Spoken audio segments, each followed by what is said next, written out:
আসসালামু আলাইকুম গাইস, নূর এডুকেশন সেন্টারের পক্ষ থেকে আপনাদের সবাইকে স্বাগতম। আজকে আমরা হাই মাদ্রাসার টেস্ট পেপার 2024-25 নিয়ে উপস্থিত হয়েছি।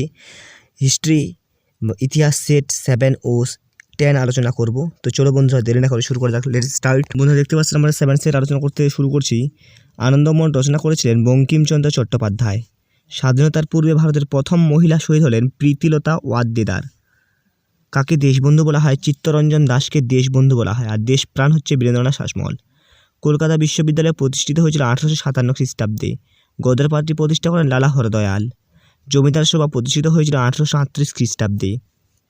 ভারতের প্রথম আধুনিক মালিক বলা হয় রাজা রামমোহন রায়কে। আধুনিক ছাপাখানার জনক নামে পরিচিত গুটেনবার্গ। হাফটন ব্লক প্রিন্টিংয়ের সূচনা করেন উপেন্দ্রকিশোর রায়চৌধুরী। চুয়ার কথার অর্থ হলো নিম্ন জাতি। লক্ষ্মীর ভাণ্ডার স্বদেশী যুগে প্রতিষ্ঠা করেন সরলা দেবী চৌধুরানী হবে। মন্ত্রী মিশন ভারতে এসেছিলেন 1946 খ্রিস্টাব্দে। রাজা হরি সিং ছিলেন কাশ্মীরের মহারাজা। এরপর দেখো কী রয়েছে। ভারতের প্রথম সংবাদপত্রটির নাম হচ্ছে বেঙ্গল গেজেট। বিপিনচন্দ্র পালের আত্মজীবনীর নাম 70 বৎসর। দামিনী কহা বলতে বোঝা হচ্ছে পাহাড়ের প্রান্তদেশ। ভারতের প্রথম উপরাষ্ট্রপতির নাম হচ্ছে ডক্টর সর্বপল্লী রাধাকৃষ্ণ। দেখো প্রথম এই সত্য মিথ্যাগুলো ভালো করে দেখে নেবে। তারপরে আমাদের ডান দিক ও বাম দিকে রয়েছে, দেখে নাও। এখানে ডান দিকে রয়েছে বেঙ্গল গেজেট হচ্ছে যে মুখস্থ সিকি, একতা আন্দোলন মাদারিপাশি, হিন্দু মেলা নবগোপাল মিত্র। তো বন্ধুরা এটা হচ্ছে সেভেন সেট। এবার আমরা আলোচনা করব সেট হচ্ছে 10। যে বন্ধুরা দেখতে পাচ্ছেন 397 নম্বর পেজগুলো ভালো করে মিলিয়ে নেবেন। এটা হচ্ছে 10 নম্বর সেট। বাংলা ভাষায় প্রকাশিত প্রথম সংবাদপত্রটি হলো সমাচার দর্পণ।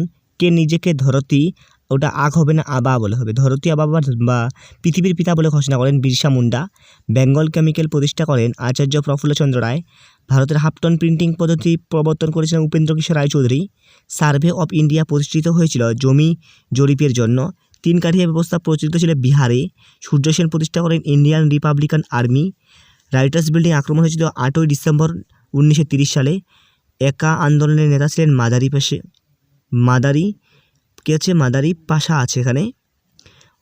অশ্বিনী কুমার দত্ত গঠন করেন স্বদেশ বান্ধব সমিতি।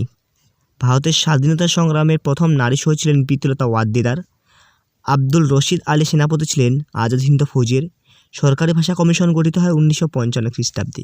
এরপর দেখতে পাচ্ছেন ভারতের চলচ্চিত্রের জনক বলা হয় দাদা সাহেব ফালকে। সরকারি নথিপত্রের কথা সংগঠিত মহাফিজ খানা। উলুরান বলতে বোঝায় বিদ্রোহকে। ভারতের প্রথম কার ছাপাখানা প্রচলন করেছিল পর্তুগিজরা। তারপরে বন্ধুরা দেখতে পাচ্ছেন সত্য মিথ্যাগুলো দেখে নেবে একটু। আর ডান দিক বাম দিক আছে স্বামী সহজানন্দ সারা ভারত কিষাণ সভা ছিলেন গদর পার্টি লালা হরদয়াল। ছেড়ে আসা গ্রাম দক্ষিণারঞ্জন বসুর লেখা। তো বন্ধুরা আজকে এখান থেকেই সবাই ভালো থাকুন, সুস্থ থাকুন এবং নিজের খেয়াল রাখুন। আসসালামু আলাইকুম।